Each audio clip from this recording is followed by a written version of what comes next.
چیه تو داری گریه میکنی؟ مرد که گریه نمیکنه.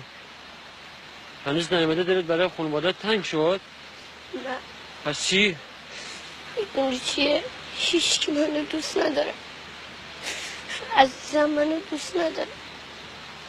چون بینایی ندارم همه میکنند دست من فرار کنیم. اگه چشم داشتم میرفتم مدرسه روستا. همه بچه های روستا میرن اونجا درس میکنم. غیر از من که باید برم مدرسه نابینا که خوب برای دنیاست. معلم میگه خدا شما نابینا ها رو بیشتر دوست داره چون نمیبینید. ولی من گفتم اگر ما رو دوست داشت نابینا نمیکرد تا اونو نبینیم. مریم گفت خدا دیدنی نیست، همه جا هست، شما میتونید اونو حس کنید.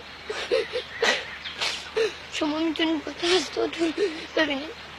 حالا من همه جا رو میگردم تا بالاخره یوزی دستم به خدا بخورم همه چیز رو بهش بگم، حتی هر چی توی دلم هست.